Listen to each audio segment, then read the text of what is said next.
अस्सलाम वालेकुम। मैं हूं फ़हीम खान। नेशनल सेविंग की अपडेट, प्राइवेट बैंकों की अपडेट, बजट, सरकारी मुलाजमिन की तनख्वाह, पेंशन, ईओबीआई की अपडेट के साथ आप लोगों की खिदमत में हाजिर हूं। रिक्वेस्ट आप लोग से यही है, अगर आप हमारे चैनल पर नए हैं तो चैनल को सब्सक्राइब कर दें, वीडियो को लाइक कर दें, वीडियो को शेयर कर दें, बेल आइकन को प्रेस कर दें, ताकि डेली बेसिस पे जब हम आप लोग के लिए वीडियोस बना रहे हैं, चाहे वो नेशनल सेविंग से रिलेटेड हो, प्राइवेट बैंकों से रिलेटेड हो, बजट हो, सरकारी मुलाजमिन की तनख्वाह हो, पेंशन हो, ईओबीआई हो, वीडियो फर्स्ट ऑफ ऑल आप लोग को मिले और आप लोग ज़्यादा से ज़्यादा फ़ायदा हासिल कर सकें।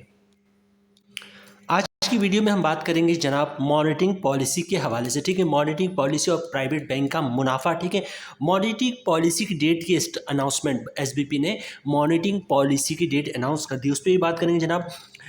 मॉनिटरी पॉलिसी के बाद प्राइवेट बैंकों का मुनाफा क्या होगा। ठीक है, मतलब एचबीएल हो गया, एमसीबी हो गया, यूबीएल हो गया, बैंक अलबी हो गया, बैंक अल्फला हो गया, यू माइक्रो फाइनेंस बैंक हो गया, खुशहाली माइक्रो फाइनेंस बैंक हो गया, तो क्या होगा इनका मुनाफा आने वाले दिन में, क्या होने वाला है मॉनिटरिंग पॉलिसी के बाद। ठीक है, मॉनिटरिंग पॉलिसी जो है वो मैक्सिमम एक हफ्ता और एक हफ्ते के अंदर जो है मॉनिटरिंग पॉलिसी की अनाउंसमेंट हो जाएगी। सबसे पहले देखते हैं जनाब स्टेट बैंक ने मॉनिटरिंग पॉलिसी की डेट क्या डिसाइड की है।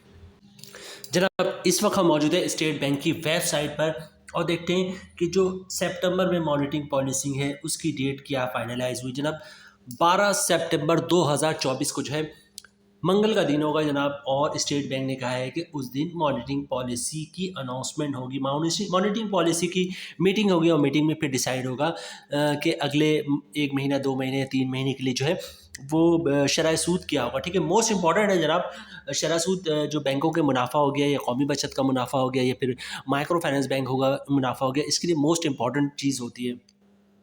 अच्छा, जैसे ही फाइनेंस मिनिस्टर मोहम्मद औरंगज़ेब खान साहब ने जो है वो अपनी सीट संभाली, मतलब फाइनेंस मिनिस्टर बने, तो उन्होंने शरह सूद के हवाले से एक बयान जारी किया था। मतलब एक कॉन्फ्रेंस को, एक मीटिंग में जो उन्होंने अनाउंस किया था कि जनाब मैं जो ये शरह सूद उस वक्त 22% थे जब उन्होंने फाइनेंस मिनिस्टर बने थे।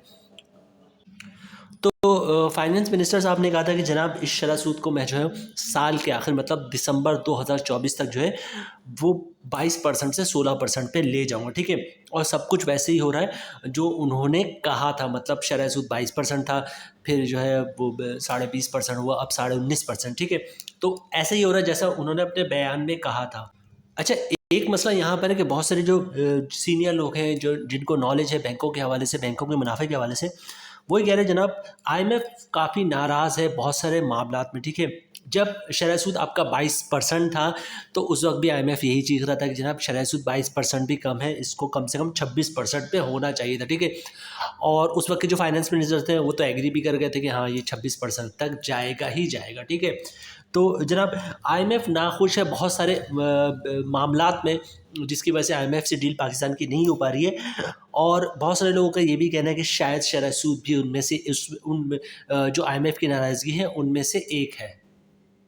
मतलब ये कि शरह सूद में अब कमी होगी या नहीं होगी। ठीक है, या आईएमएफ को खुश करने के लिए फाइनेंस मिनिस्टर साहब 19.5% पे जो भी चल रहा है शरह सूद, इसको जो है दोबारा 22% या 23% पे चला जाएगा। ठीक है, क्या होगा, मतलब जो कहा फाइनेंस मिनिस्टर साहब ने वही होगा, मतलब मज़ीद कमी होगी, या फिर आईएमएफ को खुश करने के लिए दोबारा से जो है वो शरह सूद में इजाफा होना शुरू हो जाएगा। अगर शरह सूद में कमी होती है, इंटरेस्ट रेट कम होता है जनाब, तो इसका जो इम्पैक्ट पड़ता है वो डायरेक्ट पड़ता है किस पे, प्राइवेट बैंकों के, प्राइवेट बैंक में जो लोगों के सेविंग अकाउंट के उनके मुनाफे पे, कौमी बचत में जो लोगों के पैसे रखे हैं उनके मुनाफे पे, और माइक्रो फाइनेंस बैंक में जो लोगों के पैसे रखे हुए हैं उनके मुनाफे। मतलब होता ये कि आप सबको बताया, बहुत दफ़ा मैंने वीडियो पे ये बात बार बार रिपीट हमने की है कि जनाब जब जब शरह सूद बढ़ रहा होता है तब तब बैंकों का मुनाफा, मतलब सेविंग अकाउंट का मुनाफा बढ़ रहा होता है, तब तब जो है वो कौमी बचत अपनी स्कीमों में मुनाफा बढ़ा रहा होता है, माइक्रो फाइनेंस बैंक अपनी स्कीमों में मुनाफा बढ़ा रहा होता है। यही वजह है कि जब शरह सूद तारीख में सबसे हाई 22% तक गया तो बैंकों ने मुनाफा का रेट जो 23%, 24% तक भी दिया। ठीक है, खुशहाली माइक्रो फाइनेंस बैंक ने और यू माइक्रो फाइनेंस बैंक ने जो 23% और 24% दिया, और प्राइवेट बैंकों ने भी कोई 21%, 22% तक भी दिया, 23% तक भी दिया। ठीक है, कौमी बचत ने भी कुछ स्कीमों अपना प्रॉफिट 21-22% तक भी दिया, ठीक है। अब क्या सिलसिला कि जनाब शरह सूद तेज़ी से कम हो रहा है, ठीक है। तो जैसे जैसे शरह सूद कम हो रहा है, आपने देखा कि जनाब प्राइवेट बैंक ने अपना मुनाफा जो एवरेज वो 20.5% 21% दे रहे थे, अब वो 18% 18.5% पर आ गए, क्योंकि शरह सूद जो है आपका 19.5% हो गया। तो शरह सूद बहुत इंपॉर्टेंट रखता है बैंकों के सेविंग अकाउंट के मुनाफे के लिए। अगर ये बात याद रखिएगा, जब जब शरह सूद में कमी हो रही होती तो एक तरफ जो है वो बैंकों के मुनाफा कम हो रहा था, मतलब जो सेविंग अकाउंट पे बैंक मुनाफा दे रहा होता है, चाहे सेविंग अकाउंट हो या टीडीआर हो, एक तरफ ये भी कम हो रहा था। लेकिन दूसरी तरफ अगर आप इम्पैक्ट देखें तो जो महंगाई है ना, महंगाई में तेज़ी से कमी आ रही होती है, ठीक है। जब जब शरह सूद बढ़ रहा होता है, महंगाई का एक तूफान आ रहा होता है, जब जब शरह सूद कम हो रहा होता है, महंगाई में कमी हो रही होती है। अब बात कर लेते हैं जनाब होने के हवाले, हमारे पास क्या इन्फॉर्मेशन है शरह सूद के हवाले से। हमारे पास जो इन्फॉर्मेशन है वो है जनाब, ये है जनाब कि 12 सितंबर 2024 को जो है वो शरह सूद में कमी होगी, यानी कि 19.5% जो शरह सूद है वो तकरीबन 1% 1% 1.5% मतलब 100 पॉइंट या 150 पॉइंट की कमी होगी। और शरह सूद जो इस वक्त 19.5% पे है, ये तकरीबन 18% या 18.5% पर चला जाएगा, ठीक है। ये अभी तक की एक अथेंटिक इन्फॉर्मेशन है, मतलब अगरचे अभी मॉनेटरी पॉलिसी की अनाउंसमेंट हुई नहीं है, लेकिन ऐसी कुछ इन्फॉर्मेशन है कि ऐसा ही कुछ होगा, मतलब 1% तो गिरना ही गिरना है अभी तक इन्फॉर्मेशन के मुताबिक, ठीक है। हो सकता है कल जो है वो कुछ और डिसाइड हो जाए, लेकिन अभी तक इन्फॉर्मेशन ये है कि आज तक की डेट की कि शरह सूद में 1% तो कम से कम कमी होगी, और शायद 1.5% भी कमी हो सकती है। मतलब शरह सूद एक माइंड बना ले जनाब, 18 से 18.5% के दरमियान होने वाला है। आज की हमारी वीडियो, चूंकि आज की वीडियो का हमने थंबनेल बनाया, आज की वीडियो जो हमारी जो है वो प्राइवेट बैंकों के मुनाफे से रिलेटेड, प्राइवेट बैंक हो या माइक्रो फाइनेंस बैंक हो, माइक्रो फाइनेंस बैंक भी जाहिर सी बात है प्राइवेट बैंक में ही आता है। जो कौमी बचत से रिलेटेड वीडियो थी, जो स्कीमें थी, चूँकि लोग बहुत ज़्यादा उसको सेपरेट ही समझते हैं, उसको बैंक ही नहीं समझते, कौमी बचत को समझते कुछ और ही इदारा है वो। तो कौमी बचत के अलहदा से हमने जो वीडियो बना के 1-2 दिन पहले आप लोगों के साथ शेयर कर दिया था कि जनाब कौमी बचत के पे क्या इम्पैक्ट आएगा और किन स्कीमों पर, क्योंकि अगर शरह सूद कम भी होता है तो कौमी बचत की तमाम स्कीमों को शरह सूद कम नहीं होगा। लेकिन यहाँ पे प्राइवेट बैंक की हम बात कर रहे हैं। प्राइवेट बैंक क्या है जनाब, प्राइवेट बैंक बात कर ले जो इस वक्त सबसे ज़्यादा लोग सरमायाकारी कर रहे हैं जिन बैंकों में, एचबीएल हो गया, एमसीबी हो गया, यूबीएल हो गया, बैंक अल हबीब हो गया, बैंक अल फलाह, हबीब मेट्रो है, ठीक है, यू माइक्रो फाइनेंस बैंक है, खुशहाली माइक्रो फाइनेंस बैंक है, और भी तमाम बैंकों में जो है लोग जो है सरमायाकारी कर रहे हैं। मतलब ये कि बैंकों में पैसे रख रहे हैं और अच्छा खासा मुनाफा हासिल कर रहे हैं, ठीक है। अब होना ये कि जनाब जैसा कि अभी तक की इन्फॉर्मेशन, उस इन्फॉर्मेशन की रो में हम बात करेंगे जनाब, उस इन्फॉर्मेशन के मुताबिक जो है अगर 1-1.5% की कमी हो जाती है, मतलब शरह सूद जो है वो 18.5% से 19.5% से 18 या 18.5% पे चला जाता है, तो बैंकों का जो इस वक्त करंटली मुनाफा है वो जो दे रहे तकरीबन एवरेज 18%, 18.25%, 18.5%, मैक्स इतना ही दे रहे हैं, इससे ज़्यादा कोई नहीं दे रहा है, ठीक है। कोई अगर सीनियर सिटीजन अकाउंट है या पेंशन बेनिफिट अकाउंट है तो शायद उसमें 19% से तक जा रहा है, ठीक है। जैसे खुशहाली माइक्रो फाइनेंस बैंक है वो 19% भी दे रहा है, ठीक है। तो ये मैक्सिमम मुनाफा इस वक्त जो है प्राइवेट बैंक या माइक्रो फाइनेंस बैंक दे रहे हैं, ठीक है। लेकिन क्या होगा जनाब, अगर शरह सूद 18% या 18.5% हो गया, तो ये जो 18% या 18.5% का मुनाफा है, इसको आप समझ जाए कि जनाब ये तकरीबन 17% और 17.5% के दरमियान होने वाला है, ठीक है। एक माइंड बना ले कि शरह सूद ये कमी होगी और फिर बैंकों का मुनाफा भी तकरीबन 17% और 17.5% पे चला जाएगा।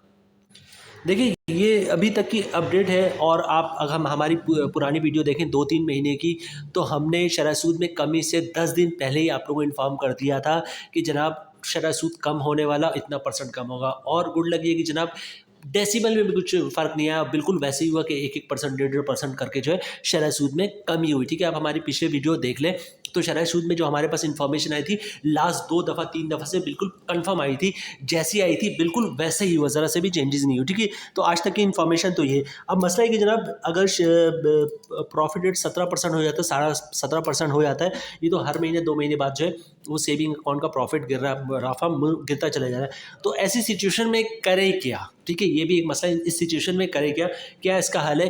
अगर इसी तरह गिरता रहा तो है बैंकों को मुनाफा तो 1 लाख पे 800-900 रुपये पे चला जाएगा, या मैक्सिमम 1000 रुपये पे चला जाएगा। तो ऐसी सिचुएशन में इसका कोई हल भी है, इसका हल होना चाहिए, बिल्कुल हल मसले का हल होता है, तो इसका भी कोई ना कोई हल है। अच्छा, मैं सिर्फ पाकिस्तान की बात नहीं करूँगा, जहाँ तक मैंने पढ़ा है, मुझे जो इन्फॉर्मेशन है या मैंने रिसर्च किया उसके मुताबिक क्या है, पूरी दुनिया में जहाँ पे लोग बैंकों में मुनाफा इस नियत से, बैंकों में पैसे इस नियत से रखते हैं कि वहाँ से मुनाफा हासिल करें, तो वहाँ पे करते हैं कि जब बैंकों के मुनाफा रेट कम होने लगता है तो लोग जब अपनी सरमायाकारी करते हैं वो टर्म डिपॉजिट में करते हैं, फिक्स डिपॉजिट में करते हैं, ठीक है। फिक्स डिपॉजिट का एडवांटेज ये होता है कि शरह सूद अगर गिर के 2% पे भी चला जाए, लेकिन आपने अगर आज की डेट में 5 साल के लिए, 3 साल के लिए, 10 साल के लिए जो है वो फिक्स डिपॉजिट करवाया, मतलब TDR बुक करवाया है कि इतने अरसे तक, तो वहाँ पे क्या होता है, आपका रेट फिक्स हो जाता है, ठीक है। रेट जब फिक्स हो जाएगा, फॉर एग्जांपल 18% या 17% पे आपने बुक करवा लिया 3 साल के लिए, 5 साल के लिए, 10 साल के लिए, तो होगा क्या, अगले 3 साल या 5 साल या 10 साल के लिए आपको 17% के हिसाब से मुनाफा मिलता रहे। अब वो इस टेंशन से जो आप जो है वो बाहर हो जाएगी कि जनाब अगर शरह सूद हो कम होगा तो जो है प्रॉफिट जो है सेविंग अकाउंट का प्रॉफिट या TDR का प्रॉफिट भी कम होगा। तो पूरी दुनिया में जो तरीका अपनाया जाता है वो टर्म डिपॉजिट का ही अपनाया जाता है, मतलब फिक्स डिपॉजिट, ठीक है। हमारे यहाँ भी यही था, लेकिन पिछले 1 डेढ़ साल 2 साल के अंदर क्या हुआ जनाब, जो अच्छा ये बात भी कन्फर्म है कि जनाब आज से 2 साल 3 साल पहले चले जाए तो हमेशा ये होता था कि टर्म डिपॉजिट फिक्स डिपॉजिट है, इसका मुनाफा रेट काफ़ी बेहतर होता था as compare to saving account. लेकिन पिछले 1.5-2 साल के अंदर क्या हुआ जनाब, टर्म डिपॉजिट का मुनाफा इन्होंने थोड़ा सा कम रखा और सेविंग अकाउंट का जो बढ़ा दिया। रीज़न क्या है, रीज़न ये है कि जनाब सेविंग अकाउंट का मुनाफा आप हर महीने तब्दील कर सकते हैं, मतलब 1 महीने के अंदर अगर 1800 रुपये दे रहे तो 1 महीने के अंदर आप उसको 1200 भी कर सकते हैं, ठीक है। लेकिन टर्म डिपॉजिट क्या है, अगर आपने फिक्स कर दिया 5 साल के लिए तो कुछ भी होगा, 10 साल के लिए फिक्स कर दिया कुछ भी हो, बैंक ने 10 साल तक अगर 17% 16% पे बुक कर दिया है तो अगले 10 साल तक उसको 16%, 17%, 15%, 20% पे देना ही पड़ेगा, ठीक है। तो हमारे भी यही था, लोग बैंकों में पैसे रखाने का जो सबसे बेहतरीन तरीका था वो फिक्स डिपॉजिट था, टर्म डिपॉजिट ही था। लेकिन 1 डेढ़ साल 2 साल के अंदर बैंकों ने ये किया कि TDR से ज़्यादा प्रॉफिट जो है वो सेविंग अकाउंट में रखना शुरू कर दिया। लोगों ने भी पैसे क्या किए, TDR के बजाय जो है वो सेविंग अकाउंट में रखना शुरू कर दिया, ठीक है। अभी भी हम जब वीडियो बनाते हैं तो लोग हमारी जो TDR की वीडियोस होती है उसको इतना पसंद नहीं करते और जो सेविंग अकाउंट की होती है उससे ज़्यादा पसंद करते हैं क्योंकि उसका मुनाफा रेट अच्छा है। लेकिन आने वाले दिनों में ये कहते हैं ना 4 दिन की चांदनी है, ठीक है। ये सेविंग अकाउंट का जो मुनाफा नहीं कुछ दिनों का है, आने वाला दिन पास में भी अगर 70-75 साल का रिकॉर्ड देखेंगे आप तो फिक्स डिपॉजिट से ही लोग ज़्यादा मुनाफा हासिल करते थे और आने वाले दिनों में भी ऐसा होगा, ठीक है। तो ऐसी सिचुएशन जहाँ पे शरह सूद तेज़ी से गिर रहा हो और बैंकों के सेविंग अकाउंट का मुनाफा तेज़ी से गिर रहा हो, हर महीना 2 महीने के बाद 1%, 2%, 3% कम हो जाए, तो ऐसी सिचुएशन में सबसे बेस्ट है कि आप TDR बुक कराएं, फिक्स डिपॉजिट करवाएं 1 साल, 3 साल, 5 साल, 10 साल के लिए, ताकि जितने अरसे के लिए आप बुक करवाएं, हाँ शरह सूद 2% पे चला जाए, आपको जिस रेट पे फिक्स हुआ है 15%, 16%, उसी हिसाब से मुनाफा मिलता रहेगा 1 साल हो, 3 साल हो, 5 साल हो, 10 साल हो। अच्छा, सेविंग प्राइवेट बैंकों की बात हो रही तो यहाँ पे 1-2 चीज़ें मैं ऐड करके वीडियो ख़त्म करूँगा जनाब। एक तो ये बात तो क्लियर होगी, शरह सूद में 1%, 1.5% की कमी होने वाली है और बैंकों का मुनाफा जो इस वक्त एवरेज 18%, 18% मिल रहा है, वो 17% और 17.5% या हो सकता है कि 17% से भी कम हो जाए, ठीक है। अगर शरह सूद में 1.5% कमी होती है तो मुनाफा 17% से भी कम हो जाएगा। अच्छा, दूसरी चीज़ जो मैं ऐड करना चाह रहा था वो ये था कि जनाब कि लोग अक्सर पूछते हैं कि भाई प्राइवेट बैंकों में जो है वो कौन सा बैंक बेस्ट है, ठीक है। अब प्राइवेट बैंकों में तो सारे बेस्ट सेम हो गए ना, मतलब ये कि पहले ये था कि छोटे बैंक जो होते थे जिनकी ब्रांचेस कम होती थी वो ज़्यादा मुनाफा देते थे, लेकिन अब तो कुछ और ही हो गया। SBL सबसे बड़ा बैंक है, वही सबसे अच्छा मुनाफा दे रहा है। NCB इतना बड़ा बैंक है, वो भी बहुत अच्छा मुनाफा दे रहा है, ठीक है। UBL इतना बड़ा बैंक है, वो भी बहुत अच्छा मुनाफा दे रहा है। बैंक अलबी, बैंक अल्फला, इनकी ब्रांचेस 1000, 1200, 1300 हो गई, ये भी मुनाफा बहुत अच्छा दे रहे हैं। तो मुनाफा प्राइवेट बैंक का तो या JS बैंक हो गया, इन सब का सेम हो गया, ठीक है। तो ये सवाल तो बनता ही नहीं कि प्राइवेट बैंक में कौन सा अच्छा है, ठीक है।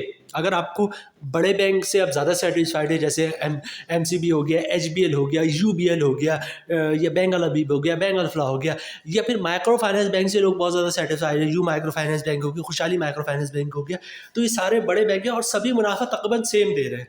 तो इनमें से आप जिस बैंक से सेटिस्फाइड है उसमें आप सरमायाकारी कर सकते हैं, ठीक है। यहाँ पे हम वीडियो खत्म करते हैं। उम्मीद है वीडियो आप लोग पसंद आई होगी। रिक्वेस्ट आप लोग से ये, अगर आप हमारे चैनल पे नए हैं तो चैनल को सब्सक्राइब कर दें, वीडियो को लाइक कर दें, वीडियो को शेयर कर दें, बेल आइकन को प्रेस कर दें, ताकि डेली बेसिस पे जब आप लोग के वीडियोस बना रहे हैं, चाहे वो नेशनल सेविंग से रिलेटेड हो, प्राइवेट बैंकों से रिलेटेड हो, बजट हो, सरकारी मुलाजमिन की तनख्वाह हो, पेंशन हो, EOBI हो, वीडियो फर्स्ट ऑफ ऑल आप लोग को मिले और आप लोग ज़्यादा से ज़्यादा फ़ायदा हासिल कर सके। मिलते हैं नेक्स्ट वीडियो में, चलो तब तक के लिए अल्लाह हाफिज़।